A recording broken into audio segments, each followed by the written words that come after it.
मको होइलाओ सुगै गौणम समाहिमणम जनगुण संपत्ति हो दुमध्यम मोक्ष मार्गस्य नेतारम वेतारम कर्म भोगताम ज्ञातारम विश्वतत्त्वानां वंदे तद्गुणलब्धये वंदे तद्गुणलब्धये। बोले महावीर भगवान की जय। आचार्य पूज्यपाद स्वामी की जय। आचार्य उमा स्वामी महाराज की जय। आचार्य विद्यासागर जी महाराज की जय।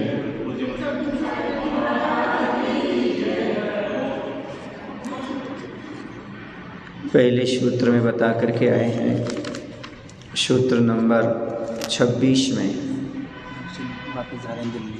भेद से, संघात से और भेद और संघात दोनों से स्कंद की उत्पत्ति होती है। अब अणु की उत्पत्ति कैसे होती है इस बात को बताने के लिए सूत्र कहते हैं भेदादनु। सूत्र नंबर 27 है, पृष्ठ नंबर 228 है। भेद से अणु उत्पन्न होता है। समझ आया ना? भेद से क्या होता है? अणु उत्पन्न होता है। इसमें संघात और भेद संघात नहीं आएगा, मात्र भेद से, टूटने से ही अणु की उत्पत्ति जोड़ा जाएगा तो स्कंद बन जाएगा। इसलिए कोई विधि सिद्ध हो फिर भी यदि उसका आरंभ किया जाता है तो वह नियम के लिए होती है। तात्पर्य है कि अणु भेद से होता है। यद्यपि यह सिद्ध है फिर भी भेदादनु इस सूत्र के निर्माण करने से यह नियम फलित होता है कि अणु की उत्पत्ति भेद से ही होती है, न संघात से होती है और न भेद और संघात इन दोनों से ही होती है। जैसे कल अपन ने समीकरण बैठाया था, क्या बैठाया था कि भेद से भी होता है स्कंद की उत्पत्ति, संघात से भी होती है और भेद संघात से भी होती है। लेकिन इसमें क्या है? मात्र भेद से ही अणु की उत्पत्ति होती है। आई समझ में आपको? इतनी सी बात समझना है मात्र, क्या कि भेद से अणु की उत्पत्ति होती है, क्योंकि अविभाज्य हो, इससे छोटा कोई हो नहीं सकता। जब संघात से स्कंदों की उत्पत्ति होती है तब सूत्र में भेद और संघात इन दोनों पदों का ग्रहण करना निष्फल है। अतः इन दोनों पदों के ग्रहण करने का क्या प्रयोजन है, इसका कथन करने के लिए आगे का सूत्र देते हैं।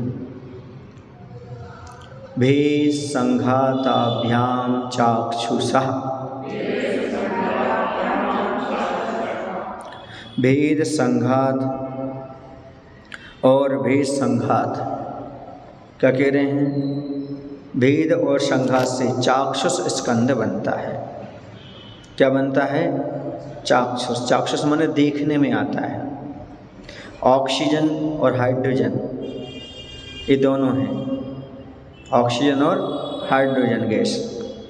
चक्षुंदी का विषय नहीं है, ये दोनों दिखाई नहीं देते, किंतु ऑक्सीजन का परमाणु टूटकर माने भेद से हाइड्रोजन के परमाणु मिल जाते हैं तो संघात से, तो H2O पानी बन जाता है। जो H2O बन जाता है ये चाक्षुष, पानी चाक्षुष हो जाता है, देखने में आ जाता है।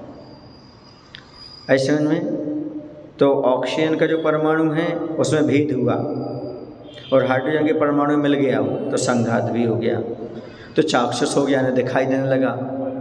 पहले ऑक्सीजन भी नहीं दिख रही थी, हाइड्रोजन भी नहीं दिख रही थी, और दोनों का तीसरा रूप दिखाई देने लगा, पानी दिखाई देने लगा, H2O हो गया, ये चाक्षुष हो गया। आज जैसे सबसे अच्छा एग्जाम्पल ये देते हैं हाथ का।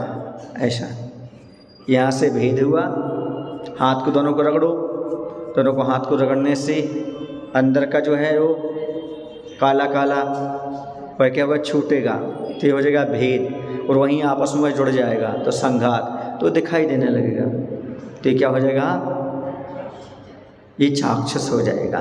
तो चाक्षुष स्कंद जो बनेगा वह भेद और संघात से बनेगा। अनंतानंद परमाणुओं के समुदाय से निष्पन्न होकर ही कोई स्कंद चाक्षुष होता है और कोई अचाक्षुष होता है। कोई दिखाई भी देता है और कोई चाक्षुष माने चक्षु इंद्रिय का विषय बनता है। और कोई नहीं बनता, चक्षुष होता है। उसमें जो अचाक्षुष स्कंद है वह चाक्षुष कैसे होता है, इसी बात के बतलाने के लिए कहा है कि भेद और संघात से चाक्षुष स्कंद होता है, केवल भेद से नहीं। यह इस सूत्र का अभिप्राय है। अकेले भेद के माध्यम से नहीं बल्कि भेद और संघात दोनों होंगे तो वह चाक्षुष बनता है। शंका, इसका क्या कारण है? समाधान आगे उसी कारण को बतलाते हैं। सूक्ष्म परिणाम वाले स्कंद का भेद होने पर वह अपनी सूक्ष्मता को नहीं छोड़ता, इसलिए उसमें अचाक्षुषपना ही रहता है।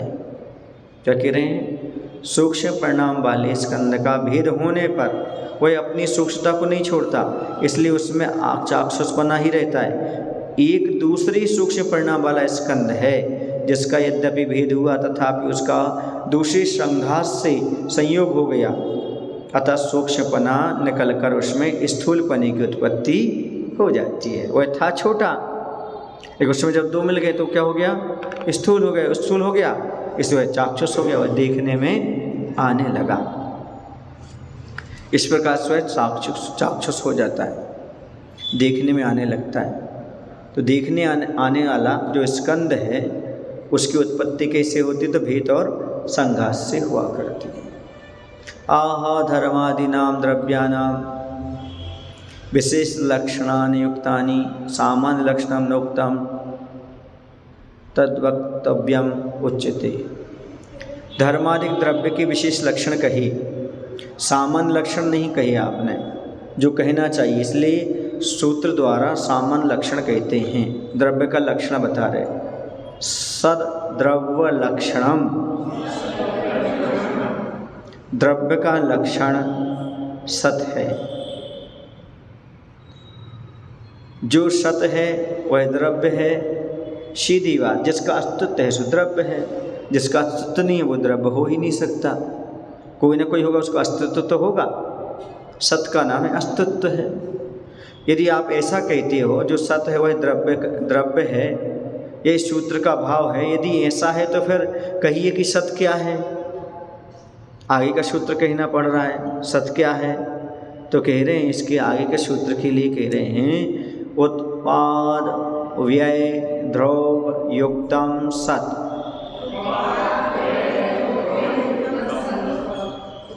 जो उत्पाद व्यय द्रव्य से युक्त हो वह सत यानी अस्तित्व है, जिसमें तीन चीज़ें पाई जाएं। उत्पाद माने नवीन पर्याय की उत्पत्ति, व्यय माने पूर्व पर्याय का विनाश, और द्रव्य मतलब पूर्व पर्याय का विनाश व नवीन पर्याय का उत्पाद होने पर भी अपने अनादि द्रव्य स्वभाव को नहीं छोड़ना। ऐसे में जैसे सोना है,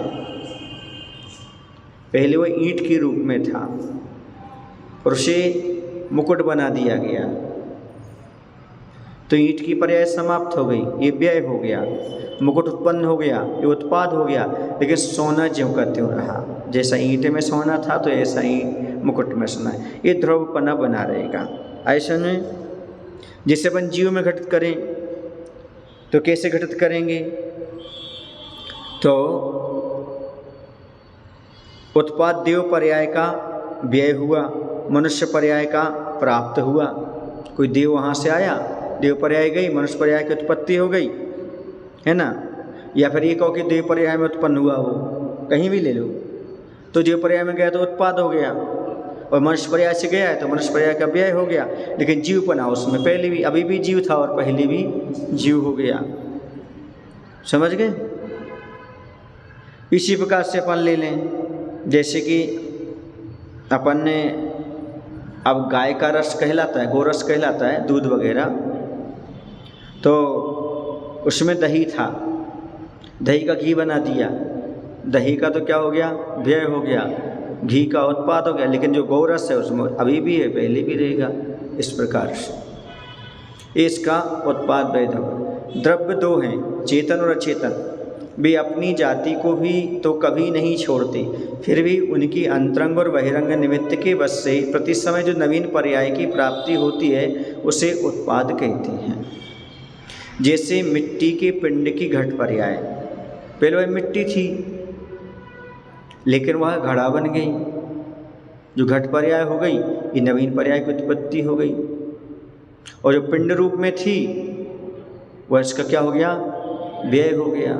लेकिन मिट्टी तो ज्यों की त्यों ध्रुव रूप में रही, तथा पूर्व अवस्था के त्याग को व्यय कहते हैं। जैसे घट की उत्पत्ति होने पर पिंड रूप आकार का त्याग तथा जो अनादिकालीन पारिणामिक स्वभाव है उसका व्यय और उदय नहीं होता, किंतु वह ध्रुवती अर्थात स्थिर रहता है, इससे ध्रुव कहते हैं।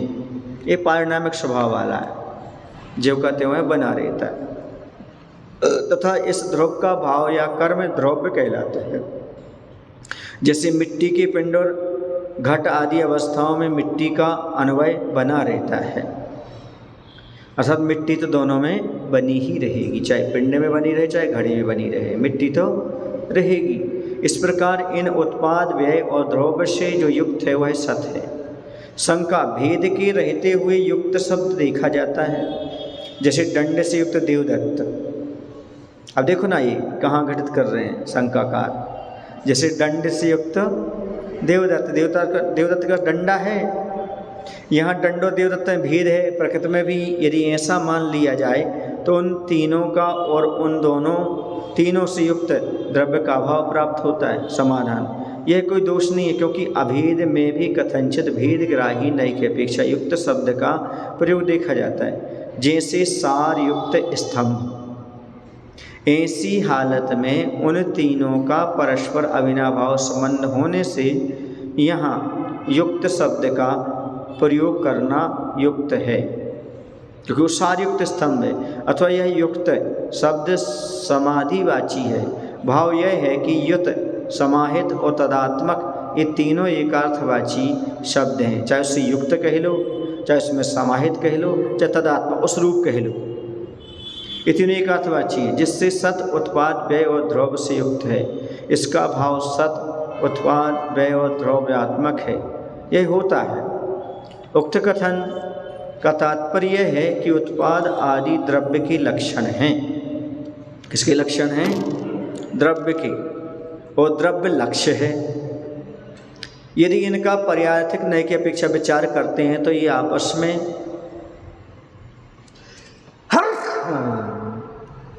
और द्रव्य से पृथक पृथक हैं। और यदि द्रव्यार्थिक नय की अपेक्षा विचार करते हैं तो ये पृथक पृथक उपलब्ध नहीं होने से अभिन्न भी हैं। पर्यायर्थिक नय की अपेक्षा से उत्पाद और व्यय कैसे हैं? भिन्न हैं, और द्रव्यार्थिक नय की अपेक्षा से अभिन्न हो जाते हैं। नय लगा लो सब काम बन जाता है। इस प्रकार इनमें और द्रव्य में लक्ष्य लक्षण भाव की सिद्धि होती है। यह उसका लक्षण है, उसका लक्ष्य है। ऐसा मान करके चलेंगे तो कोई बाधा उत्पन्न होने वाली नहीं है। अभी विशेष अर्थ खोल रहे हैं। यहाँ द्रव्य का लक्षण उत्पाद व्यय और द्रव्य स्वभाव बतलाया है।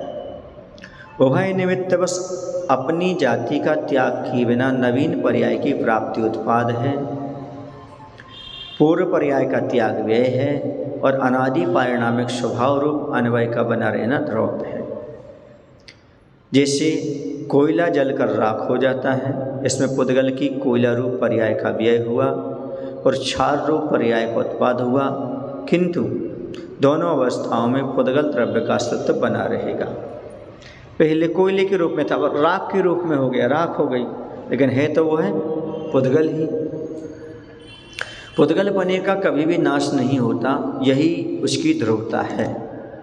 आशय यह है कि प्रत्येक पदार्थ परिवर्तनशील है, और उसमें यह परिवर्तन प्रति समय होता रहता है। कोई पदार्थ संसार में ऐसा नहीं है जो परिवर्तनशील ना हो, उसका परिवर्तन चलता रहता है। जैसे दूध कुछ समय बाद दही रूप में परिणत हो जाता है, और फिर दही का मट्ठा बना लिया जाता है। यह यद्यपि दूध से दही और दही से मट्ठा, ये तीन भिन्न भिन्न अवस्थाएं हुई हैं, पर हैं ये तीनों एक ही गोरस की।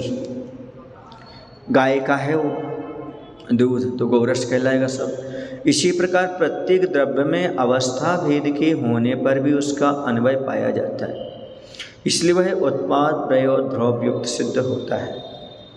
यह प्रत्येक द्रव्य का सामान्य स्वभाव है। अब प्रश्न यह होता है कि प्रत्येक द्रव्य एक साथ 3 रूप कैसे हो सकता है? एक रूप कुछ बता दो। आपने उत्पाद रूप भी बता दिया, व्यय रूप भी बता दिया, धोव रूप भी बता दिया, ऐसा कैसे हो सकता है ना? तो कदाचित कालभेद से उसे उत्पाद और व्यय रूप मान भी लिया जाए, क्योंकि जिसका उत्पाद होता है उसका कालांतर में नाश अवश्य होता है, तथापि वह ऐसी अवस्था में ध्रुव रूप नहीं हो सकता, क्योंकि जिसका उत्पाद और व्यय होता है उसे ध्रुव स्वभाव मानने में विरोध आता है। समाधान यह है कि अवस्था भेद से द्रव्य में ये तीनों धर्म माने गए हैं। अवस्था को देखते हुए, किसको देखते हुए? ये तीनों धर्म हैं। समझ गए ना? जो हम व्यय कह रहे हैं वह नष्ट हो, व्यय चला हो जाएगा तभी तो उत्पाद की उत्पत्ति होगी, है ना? उत्पाद सामने आएगा जिस समय, लेकिन जो ध्रुवपना है वो वहाँ भी था और यहाँ भी रहेगा। जिस समय द्रव्य की पूर्व अवस्था नाश को प्राप्त होती है उसी समय उसकी नई अवस्था उत्पन्न होती है। उसमें टाइम नहीं लगता, जैसे इसकी नष्ट हुआ वैसे उसकी उत्पत्ति हो गई। यहाँ पर ये मिट्टी का लोंदा समाप्त हुआ, वहाँ पर घड़ा बन गया, है ना? तो व्यय हुआ, पूर्व पर्याय का नई पर्याय की उत्पत्ति हुई इसी समय। उसका त्रिकाल अन्वय स्वभाव बना रहता है। इसी बात को आचार्य समंतभद्र ने इन शब्दों में व्यक्त किया है। घट का इच्छुक उसका नाश होने पर दुखी नहीं होता, दुखी होता है। मान लो कोई बच्चा है, क्या है? बच्चा है और बच्ची है, दोनों हैं। अब दोनों के दोनों बच्चे और बच्ची जो है ना, वह नहीं चाहता कि, वो चाहता कि हमें मुकुट मिल जाए। क्या मिल जाए? मुकुट मिल जाए। और एक चाहता हमें घड़ा मिल जाए। बच्ची चाहती घड़ा मिल जाए और बेटा चाहता मुकुट मिल जाए। अब घड़ा जो नष्ट हुआ तो बच्ची रोने लगी, लेकिन मुकुट बन गया तो बच्चा खुश हो गया। अब मान लो मुकुट मिटा तो बच्चा रोने लगा और घड़ा बन गया तो बच्ची। लेकिन जो मुखिया है परिवार का वो तो ना दुख होता ना सुख, क्योंकि उसका तो सोना जो का तो बना है। जैसा सोना उसका घड़े में था वैसा मुकुट में। तो घट का इच्छुक उसका नाश होने पर दुखी होता है, मुकुट का इच्छुक उसका उत्पाद होने पर हर्षित होता है, और स्वर्ण का इच्छुक ना दुखी होता है और ना हर्षित होता है। वह मध्यस्थ रहता है। एक ही समय में यह शोक, प्रमोद और माध्यस्थ भाव बिना कारण के नहीं हो सकती। इसमें प्रत्येक द्रव्य उत्पाद व्यय और द्रव्युक्त है, यह सिद्ध हो जाता है। वरना 3 परिणाम कैसे आते? एक को खुशी, एक को दुखी, एक को न सुखी न दुखी, मध्यस्थ भाव। इसी द्रव्युक्त है, ऐसा सिद्ध हो जाता है। नित्य अवस्थानी रूपानी, यह सूत्र कहे आए थे। नित्यावस्थानी क्या बता कहे थे? अरूपानी, यह सूत्र कहे आए थे। यहाँ यह नहीं ज्ञात होता कि नित्य क्या है, अनित्य आगे, इसलिए आगे का सूत्र कहते कि आखिरकार बताओ तो नित्य क्या है? तद्भावाव्ययम नित्यम।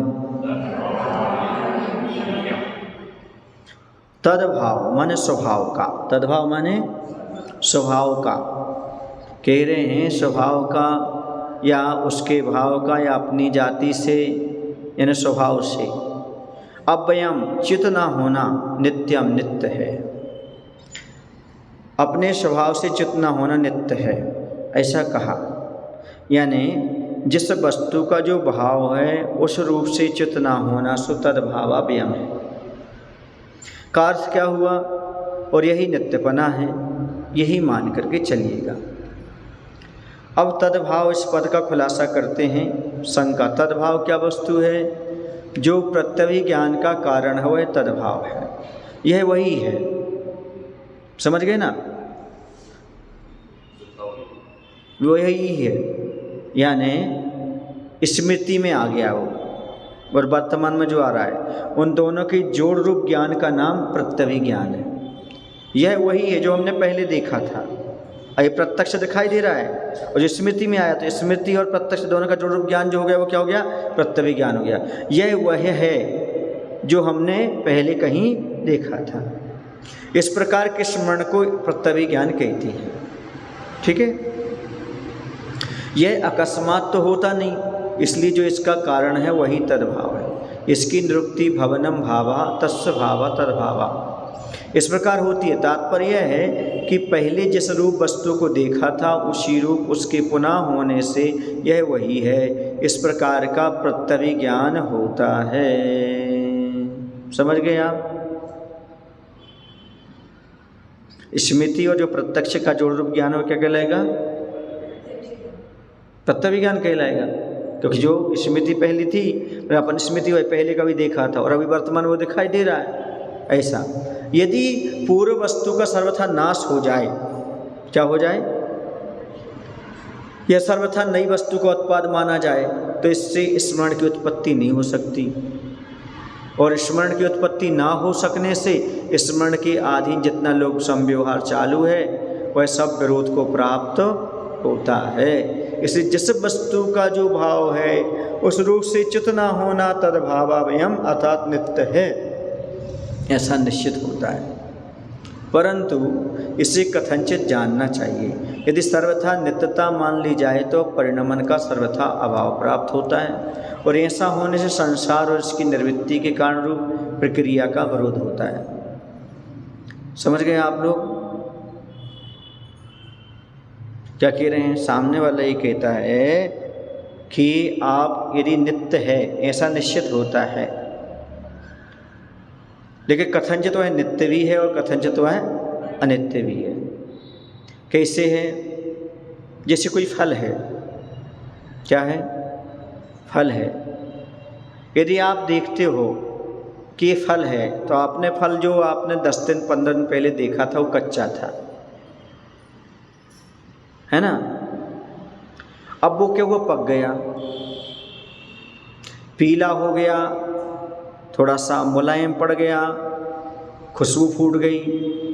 यह वह है क्या?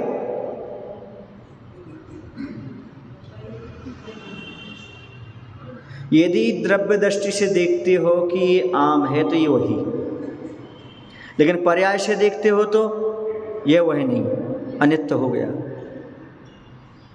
द्रव्य दृष्टि से क्या हो गया? वो नित्य हो गया, और पर्याय की दृष्टि से अनित्य हो गया। पहले कोई बालक था, 25 साल बाद देखा यह वह है, लेकिन नहीं, उस समय बालक था, अब बड़ा हो गया, यौवन हो गया। नित्य भी है और अनित्य भी है। द्रव्य की दृष्टि से नित्य भी है और पर्याय की दृष्टि से अनित्य भी है। अब एक और कहते हैं, जब वह नित्य है अनित्य है, एक साथ कह नहीं सकते दोनों को आप। माने जैसे कहा ये नित्य है, ये नित्य अनित्य है, ऐसा कह पाओगे क्या? नित्य भी है और अनित्य भी है, दोनों को एक साथ नहीं कह सकते, इसलिए अवक्तव्य हो जाएगा। जो 7 भंग बनते हैं इसी के अनुसार बनते हैं। 7 प्रकार के प्रश्न उठते हैं, ऐसा नहीं, दोनों को एक बार व्यक्त नहीं किया जा सकता। अस्थि रूप नास्ति रूप, यह जो है ना जीव है, लेकिन यह पुद्गल नहीं है अस्थि रूप, और यह नहीं है, ये नास्ति रूप। अब दोनों बनाएंगे अस्थि नास्ति, ये है नहीं है तो जमेगा नहीं, अवक्तव्य हो जाएगा। अर्शन में तो एक पदार्थ को जब विवक्षा लगाते हैं, विवक्षा कैसे कहते हैं? वक्तुम इच्छा विवक्षा, वक्ता की इच्छा का नाम विवक्षा है। जिस विवक्षा से वह कह रहा है, जैसी उसकी इच्छा है उसके अनुसार नित्य भी है और अनित्य भी है। द्रव्य दृष्टि से नित्य और पर्याय दृष्टि से अनित्य है, ऐसा यहाँ पर लगा लेना चाहिए। इसलिए यहाँ पर ये बात कही जा रही है कि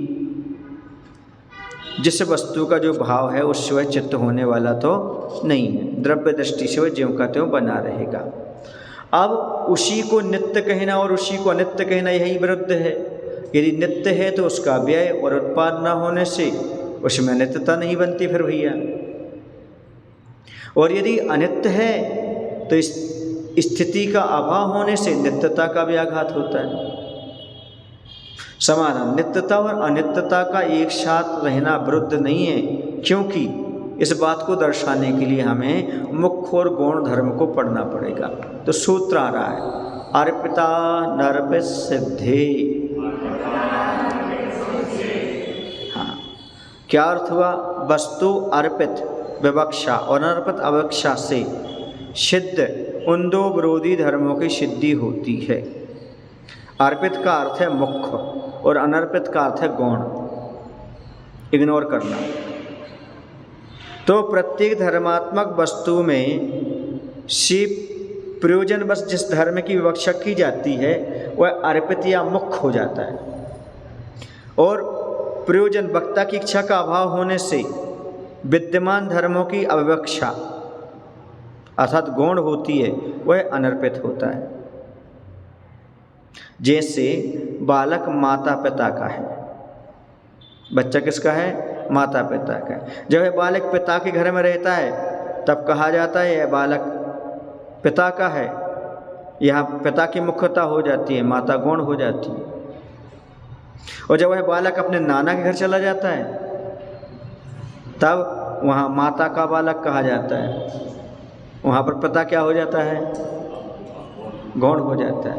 यही है, समझे? नाना के घर में मम्मी का बेटा कहलाएगा और दादा के घर में पापा का कहलाएगा, ऐसा में। तो ये अर्पित अनर्पित हो जाता है, मुख्य और गौण हो जाया करता है। ऐसे यहाँ पर कहा जा रहा है मुख्यता और गौणता की अपेक्षा एक वस्तु में विरोधी मालूम पड़ने वाले दो धर्मों की सिद्धि होती है, क्योंकि ये अनेकांत धर्म है। कौन सा धर्म है? एकांत नहीं, एकांत से नित्य ही है ऐसा नहीं, और अनित्य ही ऐसा नहीं है, नित्य भी है और अनित्य भी है। मात्र द्रव्य दृष्टि से लोगे तो नित्य ही है, और पर्याय दृष्टि से लोगे तो अनित्य ही है, और दोनों दृष्टि से लोगे अनेकांत से तो नित्य भी है और अनित्य भी है। आपका कथन सही बन जाएगा। वस्तु अनेकांतात्मक है, प्रयोजन के अनुसार उसके किसी एक धर्म को विवक्षा से जब प्रधानता प्राप्त होती है तो यह अर्पित या उपनीत कहलाता है, और प्रयोजन के अभाव में जिसकी प्रधानता नहीं होती वह अनर्पित कहलाता है। तात्पर्य यह है कि किसी वस्तु या धर्म के रहते हुए भी उसकी विवक्षा नहीं होती, इसलिए जो गौण हो जाता है वो वस्तु तो है, अगर अभी उसकी क्या नहीं है? प्रधानता नहीं हुआ, विवक्षा नहीं है, इसलिए उसे गौण कर दिया गया। ठीक है ना? जैसे अभी आप देख रहे हो घड़ी, पर घड़ी को नहीं देखते आप, कांटे देखते हो, उसमें आपकी घड़ी क्या हो जाती है? गौण हो जाती है, अकेले कांटे दिखाई देते हैं। फिर ये कौन सी कंपनी की है, डायल कैसा है, पर कांटे गौण हो जाते हैं। क्या दिखाई देने लगता है आपको? घड़ी, कंपनी, डायल, उसका ये सब दिखाई देने लगता है। तो गौण हो जाता है, वह अनर्पित कहलाता है। इन दोनों का अनर्पितम च अर्पितम च इस प्रकार द्वंद्व समास है। इन दोनों की अपेक्षा एक वस्तु में परस्पर विरोधी दो धर्मों की सिद्धि होती है, इसलिए कोई विरोध नहीं है, क्योंकि दोनों विरोधी धर्म हैं, और अपेक्षा लगाओ तो सिद्ध हो जाते। खुलासा इस प्रकार है, जैसे देवदत्त के पिता, पुत्र, भाई और भांजे, इसी प्रकार और भी जनकत्व और अन्यत्व आदि जन्यत्व आदि के निमित्त से होने वाले संबंध विरोध को प्राप्त नहीं होते। जब जिस धर्म की प्रधानता होती है उस समय उसमें वह धर्म माना जाता है। उदाहरण के लिए पुत्र की अपेक्षा वह पिता है, और पिता की अपेक्षा वह पुत्र है आदि। उसी प्रकार द्रव्य भी सामान्य की अपेक्षा नित्य है, और विशेष की अपेक्षा माने पर्याय की अपेक्षा अनित्य है। विशेष मतलब और सामान्य मतलब द्रव्य, इसमें कोई विरोध नहीं है। वे सामान्य और विशेष कथनचित भेद और अभेद की अपेक्षा से व्यवहार के कारण हैं। शंकाकार कहता है कि सत अनेक प्रकार के नए के व्यवहार के अधीन होने से भेद, संघात और भेद संघात से स्कंदों की उत्पत्ति भले ही बन जाए, परंतु यह संदिग्ध है कि ध्वनिक आदि लक्षण वाला संघात संयोग से ही होता है या उसमें और कोई विशेषता है। समाधान, संयोग के होने पर एकत्व परिणाम रूप बंध से संघात की उत्पत्ति होती है। किसके होने से? संयोग के होने पर एकत्व परिणाम रूप, वो क्या हुआ? संयोग हो गया तो वो एक बन गया, वो दो तीन थे वो एक बन गया। इस रूप से बंध से संघात की उत्पत्ति होती है। शंका करके तो यदि ऐसा है तो यह बतलाइए कि सब पुद्गल जाति के होकर भी उनका संयोग होने पर किन्हीं का बंध होता है और किन्हीं का नहीं होता। इसका कारण क्या है भैया? अब संयोग तो सबका होता है, लेकिन जुड़ते नहीं, वो एक नहीं होते वो। तो इनमें बीच में क्या क्या बोलते हैं इसको, क्या आपस की उनकी व्यवस्था है, उस व्यवस्था को समझाइए आप। समाधान, चूंकि वे सब जाति के पुद्गल हैं तो भी उनकी जो अनंत पर्याय हैं उनका परस्पर विलक्षण परिणमन होता है। उन सबका परिणमन कैसा है? विलक्षण है। कोई समान वाले हैं, कोई दो अधिक गुण वाले हैं, कोई समान गुण वाले, कोई दो अधिक गुण वाले, आदि आदि ऐसा है। तो उनका परस्पर विलक्षण परिणमन होता है, इसलिए उससे जो सामर्थ्य उत्पन्न होती है उससे ऐसा प्रतीत होता है। तो कैसा होता है? तो आगे का सूत्र यहाँ पर कह रहे हैं। आगे का सूत्र क्या कहते हैं? स्निग्ध रूक्षत्वात् बंधः, रूक्षत्वात् नहीं, रूक्षत्वात्, रूक्ष, रुक्ष नहीं, रूक्ष, रूक्षत्वात्। हाँ, तो कह रहे हैं स्निग्धत्व और रूक्षत्व से बंध होता है। बाह्य और आभ्यंतर कारण से जो स्नेह पर्याय उत्पन्न होती है उससे पुद्गल स्निग्ध कहलाता है। इसकी व्युत्पत्ति स्नेहते स्मेति स्निग्धा होगी तथा रूखापन के कारण पुद्गल रुक्ष कहा जाता है। स्निग्ध पुद्गल का धर्म स्निग्धत्व है और रूक्ष पुद्गल का धर्म रूक्षत्व है। क्या कह रहे हैं? पुद्गल का धर्म स्निग्धत्व भी है, चिकनापन भी, और पुद्गल का धर्म रूखापन भी है। रूक्ष और स्निग्ध। पुद्गल की चिकने गुण रूप जो पर्याय है वह स्निग्धत्व है और इससे जो विपरीत परिणमन है वह रूक्षत्व है।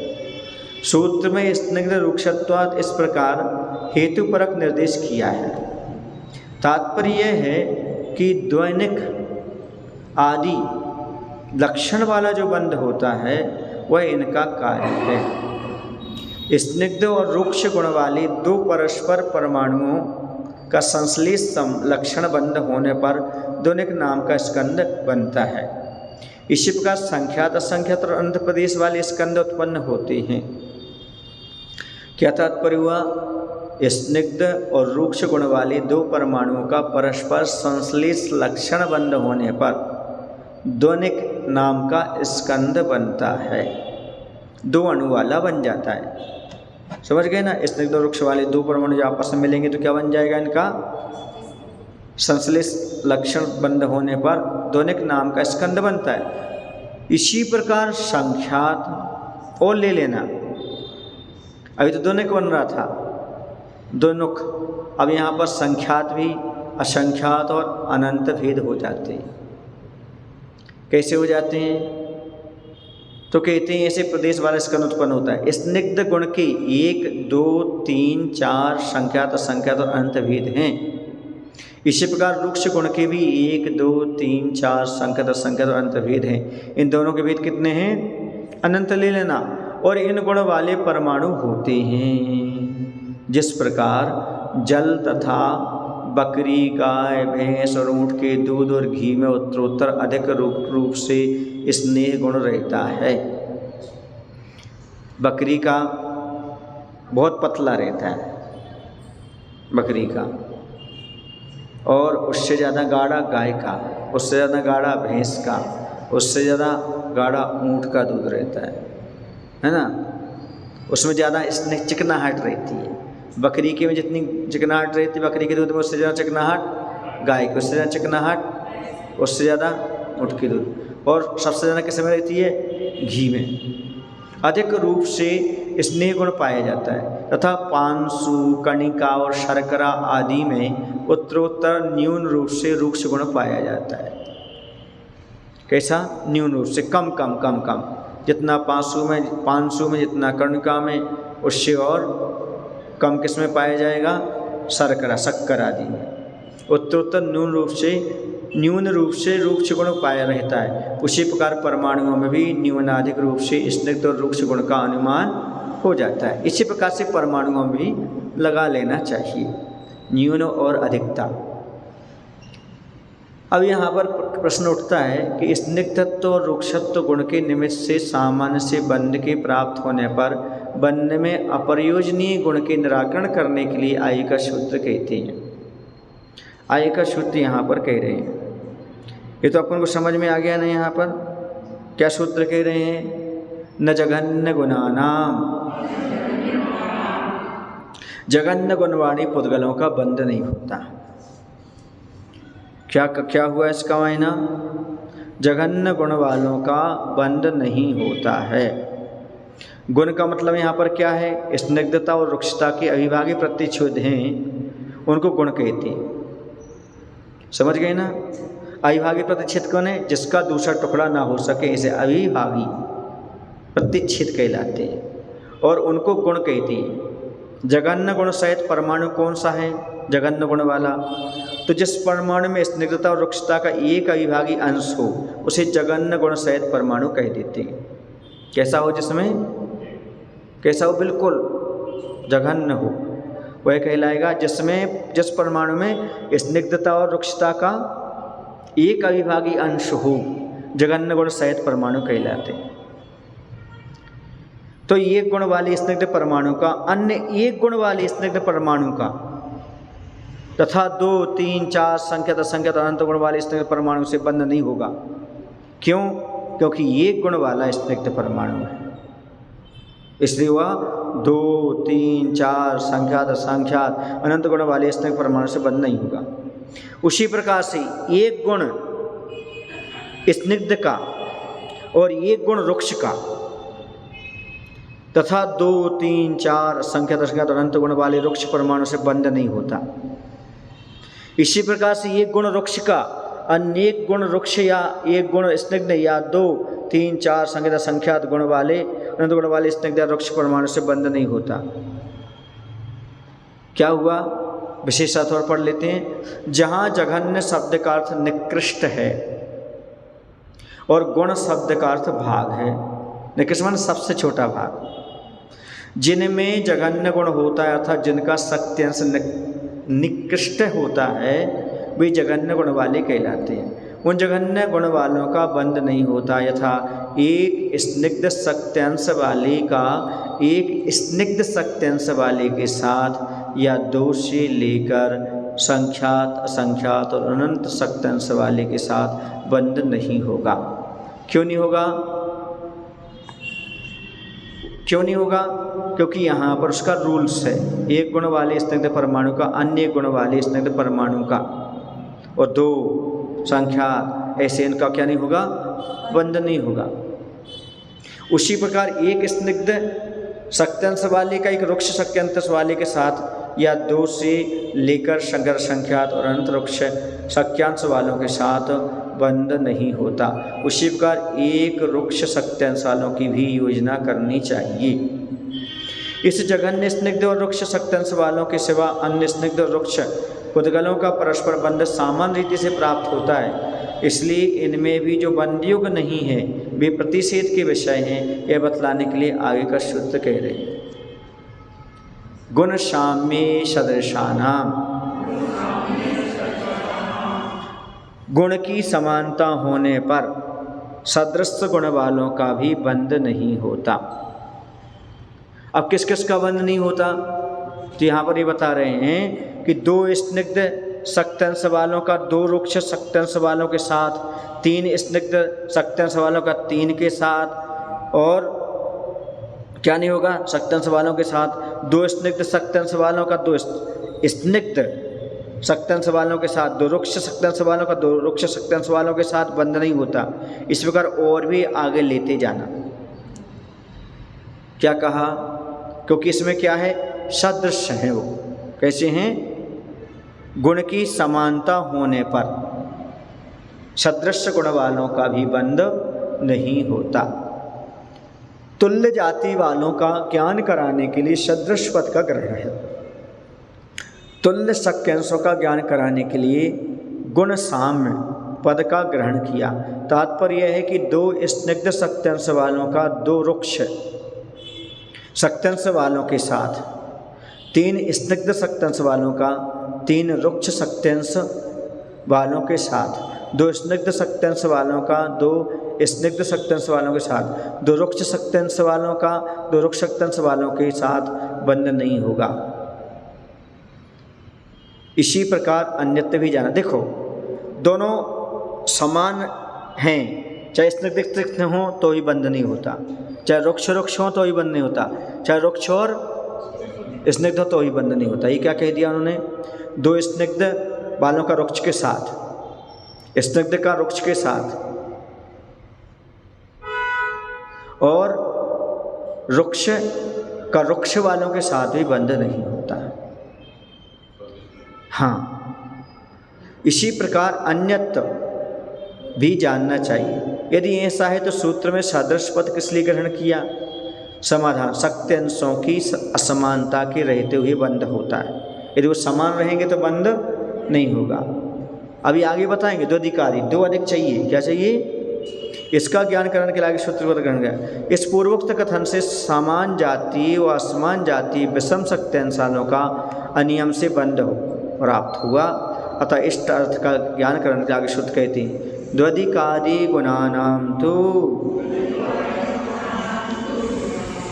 हाँ, अर्थात द्वि अधिक आदि, दो अधिक आदि गुणानाम तो गुण वाले का बंध होता है।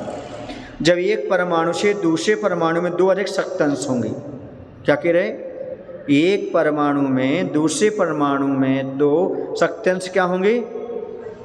अधिक होंगे, तभी बंध होगा।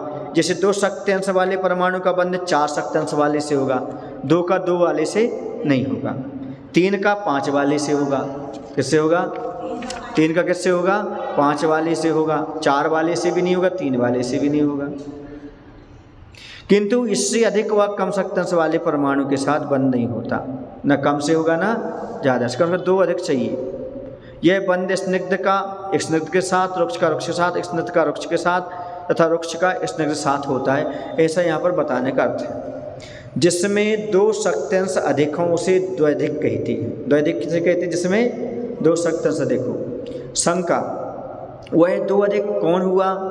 समाधान, चार शक्तंश वाला। चाहे वह स्निग्ध का दो हो लेकिन रुक्ष का चार वाला चाहिए। सूत्र में आदि शब्द प्रकारवाची है। शंका, वह प्रकार रूप अर्थ क्या है? समाधान, द्वधिकपना। इससे पांच शक्तंश आदि का ज्ञान नहीं होता। यदि दो वाला है तो चार ही होंगे, न तो तीन रहेगा और न पाँच रहेगा। दो के साथ बंध होगा तो दो का ही अधिक होगा। तथा इससे यह भी तात्पर्य निकल आता है कि समान जाति या असमान जाति दो अधिक आदि शक्तंश वाले का बंध होगा, दूसरे का नहीं। ऐसा में मान लो स्निग्ध है दो अंश वाला, तो चार वाला रुक्ष चाहिए या चार वाला स्निग्ध चाहिए। यदि रुक्ष है तो रुक्ष हो दो अंश वाला चल जाएगा, स्निग्ध हो दो वाला। समझ गए ना? चाहे समान जाति हो चाहे विजाति हो, दो अधिक वाला चाहिए बंध के लिए। जैसे दो स्निग्ध शक्तंश वाले परमाणु का एक स्निग्ध शक्तंश वाले परमाणु के साथ, दो स्निग्ध शक्तंश वाले परमाणु के साथ और तीन स्निग्ध शक्तंश वाले परमाणुओं का साथ बंध नहीं होता, दो अधिक चाहिए। हाँ, चार स्निग्ध शक्तंश वाले परमाणु के साथ अवश्य बंध हो जाएगा, क्योंकि दो है और उसकी संख्या कितनी है? चार। तथा उसी दो स्निग्ध शक्तंश वाले परमाणु का पांच स्निग्ध शक्तंश वाले परमाणु के साथ इसी प्रकार 6, 7, 8 संख्यात असंख्यात और अनंत स्निग्ध शक्तंश वाले परमाणु के साथ बंध नहीं होता। क्यों नहीं होगा? क्योंकि उसकी संख्या 3 ज़्यादा हो गई और भी संख्या बढ़ गई, दो अधिक चाहिए मात्र। इसी प्रकार तीन स्निग्ध शक्तंश वाले परमाणु का पांच स्निग्ध शक्तंश वाले परमाणु के साथ बंध होता है, किंतु आगे पीछे के शेष स्निग्ध शक्तंश वाले परमाणु के साथ बंध नहीं होता। चार स्निग्ध शक्तंश वाले परमाणु का 6 स्निग्ध शक्तंश वाले परमाणु के साथ बंध होता है। क्या कह रहे हैं? 4, क्योंकि दो अधिक हो गया 6 वाला, किंतु आगे पीछे के शेष स्निग्ध शक्तंश वाले परमाणु के साथ बंध नहीं होता। इसी प्रकार यह क्रम आगे भी जानना चाहिए तथा दो रुक्ष शक्तंश वाले परमाणु का 1, 2 और 3 रुक्ष शक्तंश वाले परमाणु के साथ बंध नहीं होता। हाँ, 4 रुक्ष शक्तंश वाले परमाणु के साथ अवश्य बंध होता है। उसी 2 रुक्ष शक्त अंश वाले परमाणु का आगे के 5 आदि रूक्ष शक्त अंश वाले परमाणुओं के साथ बंध नहीं होता। सुन रहे ना, क्योंकि 2 अधिक चाहिए, वो 5 हो गया, 2 और 2 कितने होते थे, 4 होना थे। इसी प्रकार 3 आदि रूक्ष परमाणु शक्त अंश वाले परमाणु का भी 2 अधिक शक्त अंश वाले परमाणु के साथ बंध जान लेना चाहिए। 3 का किसके साथ हो जाएगा, 5 के साथ हो जाएगा, लेकिन 2 का 5 के साथ नहीं होगा। समान जातीय परमाणुओं में बंध का जो क्रम बतलाया, विजातीय परमाणुओं में भी बंध का वही क्रम जान लेना चाहिए। जब सजातीय विजातीय समझ रहे, स्निग्ध का स्निग्ध के साथ होगा तो सजातीय कहलाएगा, और स्निग्ध का रुक्ष के साथ चलाएगा तो विजातीय कहलाएगा। कहा भी ये स्निग्ध का 2 अधिक शक्त अंश वाले। स्निग्ध कैसे कहा, निद्धस निद्धेन दुराधीन लुक्खस लुक्खेन दुराधीन निद्धस लुक्खेन अवे बंधो जान्य बंधो विशेषमी। यहाँ पर तो क्या कह रहे हैं, यहाँ पर यही बात कह रहे हैं कि स्निग्ध का 2 अधिक शक्त अंश वाले स्निग्ध के साथ बंध होता है, रुक्ष का 2 अधिक शक्त अंश वाले रुक्ष के साथ बंध होता तथा स्निग्ध का रुक्ष के साथ इसी नियम से बंध होता है, किंतु जघन्य शक्त अंश वाले का बंध सर्वथा वर्जनीय है। समझ गए, जघन्य अंश वाले का बंध सर्वथा वर्जनीय। सूत्र में तू पर विशेष परक है, जिससे बंध के प्रतिषेध का निवारण और बंध का विधान होता है। बोले महावीर भगवान की जय, आचार्य विद्यासागर जी महाराज की जय। बोधि समाधि परिणाम शुद्धि स्वात्मोपलब्धि शिव शौक सिद्धि चिंतामणिं चिंतित वस्तुदाने त्वां वन्दमानस्य ममास्तु देवी त्वां वन्दमानस्य मम।